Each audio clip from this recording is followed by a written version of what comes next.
안녕하세요. 자, 이번 시간 이제 계속 이어서 107회 세무이급 기출문제풀이 실무 그 중에 결산 정리 사항을 가겠습니다. 결산 정리 사항은 수동 결산이 있고 자동 결산이 있죠. 수동 자동. 이때 자동에는 제가 이거 쓰기 전에 여러분 머릿속에 이미 머릿속에 있어야 돼요. 말이 나와야 돼요. 지금 기대감 퇴법 기대감 퇴법 기대감 퇴법이 있고 끝나면 전표 추가 F3 전표 추가를 해줘야 됩니다. 그게 수동 자동 순서예요. 그래서 5개 나오는데 그 중에 자동이 뭐가 있는지 기말 재고 이때 여기서 감모 평가 감모 손실이나 평가 손실이 있느냐 없느냐에 따라 난이도가 달라지겠지요. 대손 감가 퇴충 퇴직급여 충당부채 그리고 법인세 등이 있습니다. 1번 딱 보자마자 정기예금 어쩌고니까 이건 당연히 수동이겠네요. 수동수. 일단 7월 1일 날 정기예금 1억 원인데 만기가 24년 6월에 도래한대요. 어이? 유동성 대체하라는 거 그건가? 유동성 대체. 어이? 원래 뭐요? 7월 2일 날 정기예금인데 만기가 되어서 도래한다? 이거 뭐냐? 21년 7월이라고 라고라? 그럼 21년 7월이고 지금 이 문제는 23년 회계년도잖아요. 23년 12월 31일.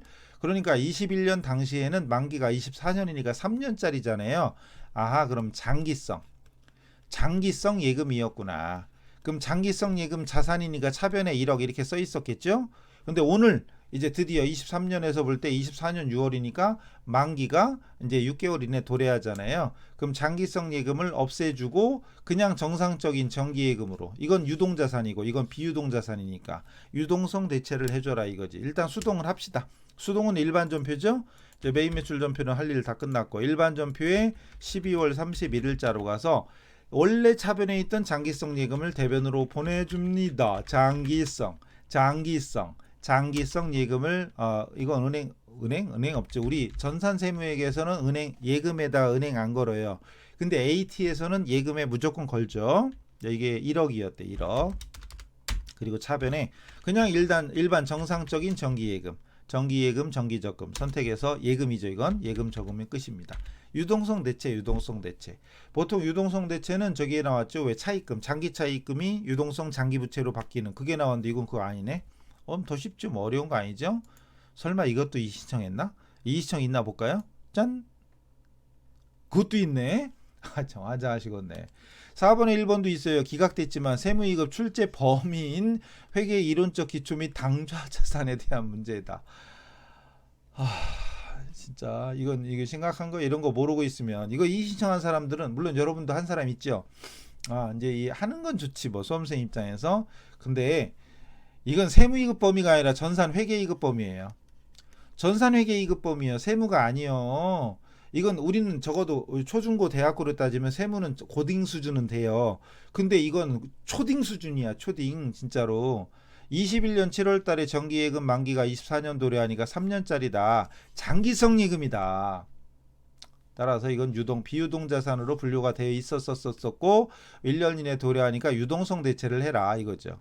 그리고 뭐 재무상태표나 거래처 원장에서 확인할 수도 있지 않느냐. 관련 계정을 조회해서 입력해라 이런 말이 있지 않더라도 알아서 확인해라. 그러니까 나중에 실무 나가면 누가 알려주냐. 알아서 해야지.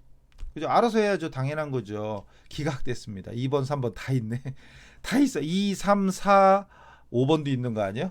5개인데 5개 다 있어. 진짜 이건요. 솔직히 수험생 입장에서는 이 신청을 자꾸 받아주고 점수가 인정되고 하면 좋죠. 합격하는데 좋으니까. 근데 사실 제가 강의를 30여 년 이상 했는데 여러 분야를 했거든요. 여러 분야. 전산의 세무회계뿐만 아니라 공무원도 하고 주택관리사라는 것도 하고 다른 자격증도 하고 학교에 가서도 하고 뭐 이런 식으로 여러 가지 했는데 우리 시험처럼 이렇게 복수 정답 인정해주고 그리고 또 예를 들어서 이 신청 받아주고 하는 시험은 없습니다. 대한민국에. 제가 알기로는. 진짜로. 문제가 완전히 잘못되지 않는 이상. 어쨌든 이거는 이 신청 까미 안 돼요. 모르는 건 오히려 창피하지는 않아도 내가 공부를 해야 되겠구나 심각성을 인식해야 될 상황입니다. 창피한 건 아니지. 모르는 건 창피한 게 아니죠. 까먹는 것도 창피한 게 아니야.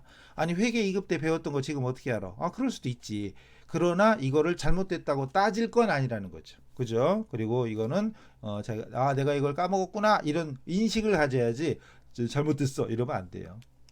그 다음에 23년 4월 달에 대여를 했고요. 이자는 다음 연도인 24년에 받기로 했대. 그리고 이자율만 나오고 월할 계산 어쩌라고? 물론 자동 아니죠. 이것도 수동이야. 어쩌라고? 어쩌라고?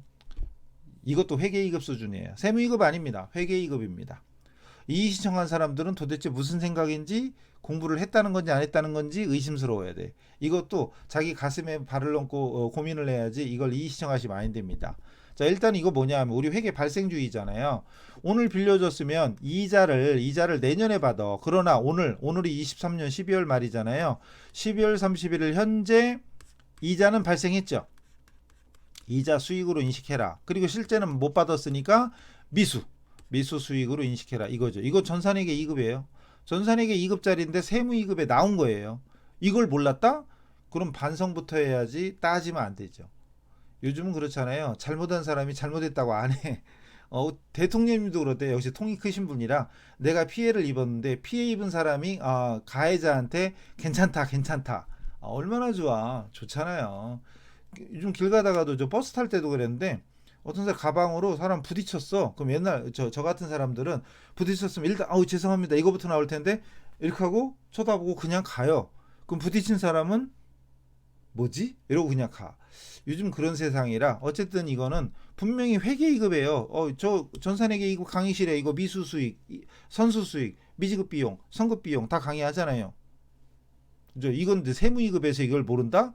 그럼 반성할 일입니다. 이거 수동이에요. 일반 전표에다가 차변의 미수수익. 어느 변부터 쓰는 건 상관없다고 말씀드렸고, 그 다음 금액 계산 안 했구나. 7천만 원에 이율이 6%야. 76에 42, 그러면 420만 원 곱하기 4월부터네. 그럼 4, 5, 6, 7, 8, 9, 10, 11, 12. 손가락 꼽는 게 최고예요. 12분의 9. 그래서 다시 7천만 원이네. 7천만 원 곱하기 6% 0.06 곱하기 12분의 아까 9였죠. 그럼 4분의 3이잖아요. 4분의 3. 4분의 3이면 15, 45, 7, 4, 28, 7, 5, 35, 315. 315만 원? 315만 원? 맞을 거예요, 아마도. 이게 420만 원이니까 맞을 거예요. 315만 원. 그래서 여기다가 3150. 그리고 대변의 이자 수익. 우리 회계는 발생주의다. 실제로 못 받았어도 수익으로 인식해라. 실제로 못 받았어도 수익으로 인식하고 그리고 못 받았으니까 미수 수익이고. 이건 세무이급 수준이 아닙니다. 이것도 도대체 뭘로 이의 신청했는지는 모르겠으나 금액을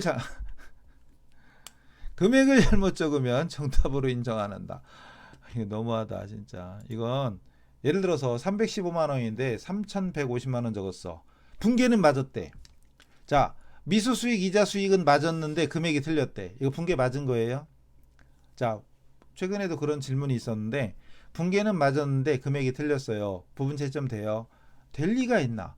우리가 분계라는 건 이런 계정 과목과 분계라는 건 이런 계정 과목하고 그 다음에 금액이 제대로 되는 게 분계가 맞는 것이지 계정 과목이나 금액 중에 하나라도 잘못되면 그냥 틀린 거예요. 분계가 안 된 거야. 미수 수익을 만약에 선수 수익 적었어 만약에. 그럼 금액은 맞았는데 분계 요거 부분 채점 돼요? 되겠어요? 되겠냐? 안 되죠. 말이 안 되는 거지. 그죠? 넘어가요. 그래서 이거는 진짜 이의 신청하면 안 돼요. 물론 수험생은 어떻게 해서라도 지푸라기 하나 건지는 마음으로 그냥 지푸라기라도 잡는 마음으로 내가 답이 틀려서 무조건 해보고 그건 수험생 입장은 이해가 돼요. 근데 우리가 궁극적으로 자격증만 따면 되는지 아니면 실무에 나가서도 쓸 건지를 고민해봐라. 그 다음 세 번째 현금 시제. 현금 현재 잔액이 부족하여 현금과 부족 처리했던. 그럼 부족하다는 얘기는 현금이 없어졌다는 얘기야. 그럼 현금이 나갔겠네. 그럼 대변의 현금, 차변의 현금과 부족. 그럼 차변에 있었을 거예요. 근데 오늘 23만 원을 확인해 봤더니 내용이 다음과 같대. 하나의 전표로 적고요. 항목별로 과목을 적으래. 중요한 건 일단 차변에 얘들을 쓰면 되고 현금과 부족은 차변에 있던 거니까 대변으로 없애야 되겠죠. 그래서 불이웃돕기 성금은 기부금이겠죠. 생산부에서 발생한 운반비. 생산부니까 500번대를 쓰라는 힌트고 운반비니까 운반비 매입 운반비라는 이런 말은 없으니까 그냥 운반비. 간이형 수증이니까 메인 매출 전표 갈 건 아니다. 일반 전표다. 이런 얘기고. 그다음 영업부 800번대고 거래처니까 접대비겠죠. 그래서 여기는 계정 과목이 차변에 3개 나와. 기부금도 나오고 운반비도 나오고 접대비도 나오는데 하나는 생산부니까 얘는 500번대 줘야 돼요. 나머지는 기부금도 회사에서 할 일이지 공장에서 할 일이 아니니까 800번대를 줍니다. 900번대인가? 기부금은 영업의 비용이니까 900번대야. 900번대. 제조부 나올 리가 없어요. 자, 일단 어느 변부터 하든 상관은 없지만 하나의 전표로 적어래. 일반 전표. 다 수동이네. 숫자는 안 썼는데 참 수동이에요. 그럼 차변에 첫 번째가 뭐였더라? 불우유토 구성기 기부금. 기부금은 어차피 900번대 영업의 비용이고요. 이게 50만 원. 네. 그리고 또 차변에 또 하나는 뭐지? 운반비. 운반인데 500번대. 500번대 운반비 524 500번대 운반비 요 금액이 23,000원. 그리고 또 차변에 하나는 거래처니까 접대비 813이죠. 813 접대비 요 금액이 10만원. 그리고 대변에 현금 과부족에 현금 치고 엔터 치면 현금이 찍히죠. 현금이 찍힙니다. 이럴 때는 과부를 찍든지 현금 과까지 찍든지. 623이었죠. 623. 근데 만약에 참 여기가 623이잖아요. 여기가 623이니까 지금 623으로 끝났지. 근데 예를 들어서 여기 결혼 불우유토 기성기 성금이 40만 원이야. 만약에 일단 답은 나왔어요. 나왔는데 이게 40만 원이야. 40만 원. 그리고 나머지는 전체가 623인데 지금 차변에 523이잖아요. 10만 원이 차이가 나. 그럴 때는 어떻게 하지? 그럴 때는 차변에 그렇죠. 결산 때는 잡손실로 대체하는 것까지 해줘야죠. 이것까지 해야 됩니다. 물론 이 문제 답은 아니에요. 그래서 결산 때까지 부족액이 원인이 밝혀지지 않았으면 잡손실까지 나와줘야 됩니다. 아시겠죠? 일단 넘어갈게요. 저는 뭐 답이 채점이 중요한 게 아니니까 설명을 드렸으니까. 물론 이거 아까 수동이라고 그랬고, 그 다음 얘는 또 뭐야? 기말재고 자산. 기말재고는 기본은 자동인데 가만있어 봐. 이것도 이의신청이 있었는데 참 다 있었잖아요. 아까 이거 뭐라고 돼 있나? 여기 생산부서에서도 원가에 포함시키지 않고 운반비로 처리할 원가에 포함 운반비 원가에 포함하는 예를 들어서 원재료 매입 운반비다. 문제가 그렇게 나왔어. 만약에 원재료 매입 운반비 예를 들어서 원재료 매입 운반비라고 나왔다면 원재료 자체가 매입하는 거니까 원가에 산입하는 경우가 있을 수는 있겠죠. 근데 문제에 아까 그런 말이 있었나? 그냥 영업부 생산부에서 발생한 운반비였지 원재료 매입이 아니잖아요. 원재료 매입이 아니라 원재료를 배달하거나 뭐 다른 운임이 발생할 수도 있지. 아니면 급해서 퀵으로 뭘 받았거나 보냈거나 뭐 이런 거. 그러니까 어쨌든 이 운반비만 그냥 나온 거니까 이거 굳이 매입으로 연결할 필요는 없잖아요. 이의신청 까면 안 돼 이것도. 그다음 결산. 기말재고 만약에 다른 거 없고요. 다른 거 없고 그냥 수량에다 단가 곱한 기말재고만 있다. 그러면 그냥 자동 결산이지. 그런데 여기 보니까 하나는 정상, 하나는 비정상이 보이네. 저 어제 서울 가서 그 세무이급 실기 강의를 새로 찍었는데 물론 기존의 강의 다 있어요. 실기 강의만 들으신 분들은 이거 어렵지 않게 그냥 풀었을 거예요. 어쨌거나 재고자산 실사한 결과가 다음과 같다. 결산 분계를 해라. 그리고 시가와 원가. 여기서는 평가 손실은 없는 거야. 시가와 원가는 동일하다. 평가 손실은 없고 대신 감모 손실이 있어요. 원재료가 장부는 6,500개인데 실제는 6,200개니까 300개가 감모 손실이에요. 감모 손실, 감모. 그 다음에 이 정상이래. 그럼 정상이면 분계해야 하네요. 정상이면 분계 안 하지요. 안 하고 실지재고 요걸로 입력합니다. 6,200개에 1,500원. 6,200개에 1,500원이면 184 반이니까 920만원. 920만원이죠. 920만원 입력하는 거고, 그 다음에 분계 안 해요. 정상일 때는. 그 다음에 또 뭐다냐. 제품은 똑같으니까 감모 손실 없고, 상품은 500개 차이 나. 500개 차이 나는데 비정상이래. 비정상이면 분계를 해줘야죠. 분계를 해야 되고 입력할 때는 실지재고 입력합니다. 실지재고니까 1,000만원이네. 1,000만원. 그러면 1,000만원이고 얘는 920 1,500개에 6,200 920이 아니에요? 930이라네. 930이야? 368 326. 930이구나. 잘못 찍었네. 됐어요. 자, 그래서 일단 비정상인 거 분계해야 돼. 그럼 자동은 자동이지만 플러스 수동도 있죠. 비정상인 거 분계를 해야 되니까. 비정상 감모 손실이 이게 500개였지. 500개였는데 1,000원짜리니까 50만 원이에요. 50만 원이 500개 만원짜리. 왜 숫자를 못 읽지? 만원짜리죠. 500만원. 500만 원이 비정상 감모 손실입니다. 그래서 일반 전표에다가 좀 키워놔야 되겠네. 좀 키워놓고, 자, 차변의 감모 손실, 재고자산 감모 손실이 500만 원이고요. 그리고 대변에 뭐에 대해서 발생했지? 상품이구나. 상품에 대해서. 감모 손실하고 대변의 상품. 그리고 상품이 팔리지 않고 없어진 거는 08번 타계정 대체를 걸어야 됩니다. 이 타계정 대체 빠뜨리면 마이너스 1점. 요 금액 5번. 타계정 분계는 맞았는데 요거 빠뜨렸다. 그럼 여기는 계정 과목이나 금액은 이상 없죠. 이건 분계는 맞은 거야. 근데 만약에 금액이 아까 저처럼 암산 잘못해서 50만 원 적었어. 그럼 분계 맞은 거예요? 틀린 거지. 자, 여기까지는 그러니까 계정 과목, 이 재고자산 감모 손실 상품, 그 계정 과목 둘 중에 하나가 틀렸거나 금액 잘못 적었거나 그럼 빵점이고, 딴 건 다 맞았는데 타계정 대체만 빠뜨렸다. 마이너스 1점. 그러면 되는 거예요. 자, 그다음에 이제 나머지는 없으니까 이제 입력해야지. 자, 이건 결산 자료 입력 가야죠. 회계 관리로 간 다음에 회계 관리 어디 갔니 참. 회계 관리로 간 다음에 결산 자료 입력을 열어야죠. 열어서 엔터 치면 1월부터 12월 뜨고, 자, 기말 원재료. 여기 상품 매출원가 중에 기말 상품도 있네. 그러고 보니까 상품도 있는데요. 그리고 기말 상품 입력할 때 아까 실지재고, 요거 실지재고 1000개에 만원, 1000만원 입력하랬죠. 1000만원, 여기다 1000만원. 상품에다가 1000만원 입력. 그리고 원재료에 기말원재료가 있는데, 기말원재료가 첫 번째 있는 요거 6200개 6200개에 1500원. 그래서 아까 931 했죠. 930만원 입력. 그리고 또 하나가 제품이죠. 제공품은 없네. 제품 350개에 155. 350개 155는 암산이 진짜 안 된다. 대충 찍어서라도 안 된다. 그죠? 그러면은 350개 곱하기 350 곱하기 15,500원. 15,500원은 5425요. 5425. 왜 숫자들이 왜 이래? 5425래. 5425 원재료 여기. 이게 아니고 제품이구나. 제품은 이 밑에 있죠. 여기다 5425 제품. 제공품은 없네. 그러고 보니까 기말 제공품은 안 나왔네요. 기말 제품, 기말 제공품이죠. 그리고 다른 게 없다면 여기서 전표 추가하면 됩니다. 다른 게 없다면. 근데 아직 안 끝났잖아요. 하나 더 있잖아요. 근데 여기서는 이의신청이 뭐가 있었을까? 4번도 기각인데, 기말 재고 자산에 대한 분계를 완료할 걸 요구하고 있다. 문제로 제시된 모든 자료에 대한 결산 분계를 완료해야 된다.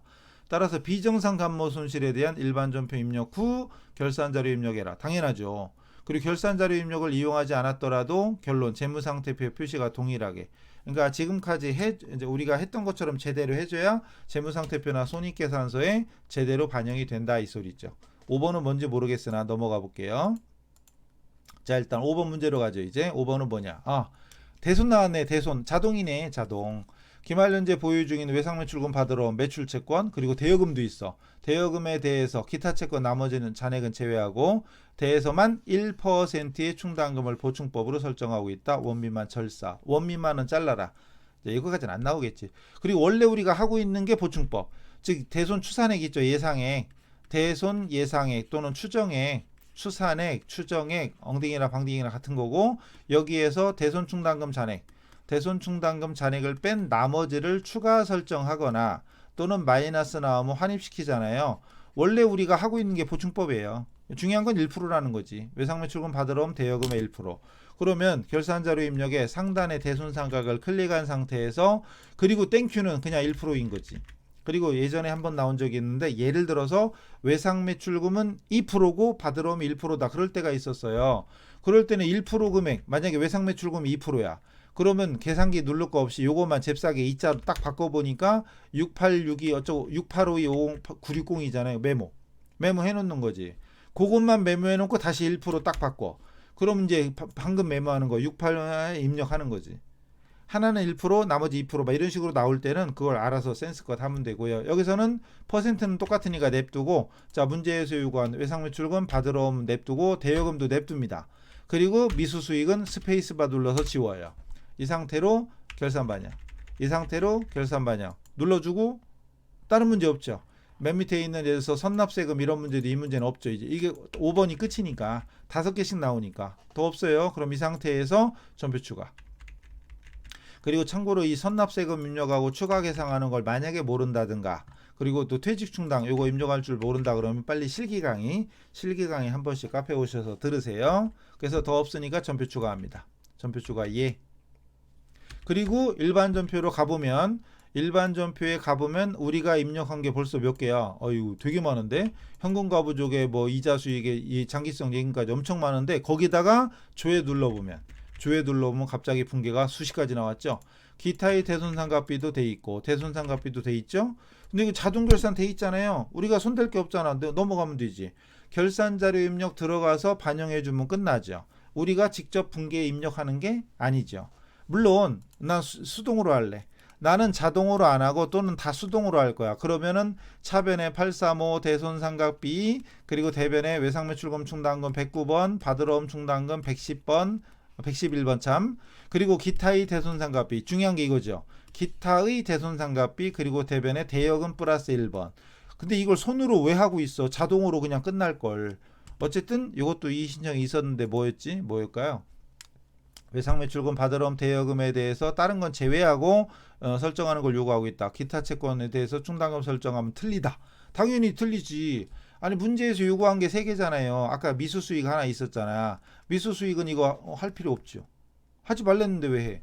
그 다음 충당금 설정액은 가자 데이터에 의해서 문제에 제시한 대로 입력할 수 있다면 능력이 있는 걸로 보아 점수를 부여합니다. 이건 뭔 소리냐 하면, 예를 들어서 우리 지금까지 대손충당금 건드린 적이 없잖아요.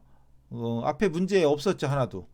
대손충당금이 없었는데 만약에 앞에서 대손충당금을 있었나? 기억이 안 나. 안 했던 기억인데. 어쨌든 만약에 있어도 대손충당금 금액이 달라졌어.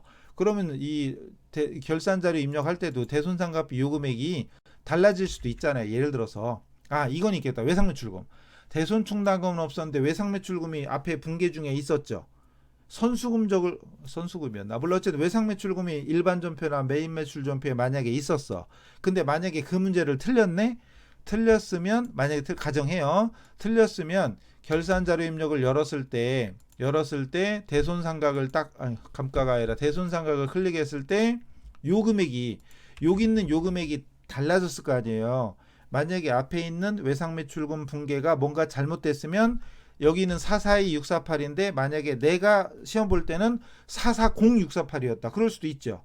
근데 우리 시험은 관대하기 때문에 만약에 그게 틀렸다면, 일반 전표나 메인 매출에서 틀렸다면 그건 오답이지만 그걸로 인하여 이 금액이 달라지더라도 이 방법을 알면, 지금 하던 대로만 제대로 했으면 요건 맞다고 해줄게. 근데 그런 게 실무가 어딨어. 앞에 틀렸으면 여기도 틀리고 무조건 틀린 거지. 근데 우리 시험 관대에서 만약에 일반 전표에서 틀렸으면 그건 틀린 거야. 그러나 대손상각은 맞는 걸로 해줄게 이거죠. 그 소리입니다. 우리 시험은 관대하다 그랬어요. 그래서 방법만 알면, 방법만 제대로 하면 맞다고 인정을 해준다, 이런 뜻이었습니다. 자, 그래서 결산 정리사항, 자, 수동부터 하고 자동 결산해서 전표 추가해주면 결산 분계가 자동된다. 여기까지 했습니다. 자, 그래서 결산을 마치고요. 자, 이제 드디어 이제 마지막 파트가 연말정산. 원천징수죠. 여긴 공부할 내용이 좀 있잖아요. 그래서 나름대로 생각해서 내가 연말정산 부분이 조금 부족한 게 있다 그러면 빨리 이론하고 기본교재 실무를 먼저 조금 더 듣고 나서 기출문제를 들어보면서 실전에 이렇게 나오는구나. 시험 봤던 사람이야 이미 가답안 다 봤고 또 확정 답안도 봤을 테니까 솔직히 강의가 크게 중요하진 않을 거고, 이제 시험 보는 사람들이 중요하잖아요. 그래서 복습을 어느 정도, 예습을 어느 정도 하고, 문제 답을 보라는 게 아니라 답은 저랑 같이 봐요. 저도 지금 아직 안 봐가지고 문제가 뭔지도 몰라. 아직 가답안 때도 잘 안 봤거든요. 실기 데이터가 없으니까 별 의미가 없어. 그래서 안 봤어요. 지금 처음 보는 거예요. 같이 봅시다. 어쨌든 다음 시간에 뵙기로 하고 이번 시간 여기서 마치죠. 수고하셨습니다.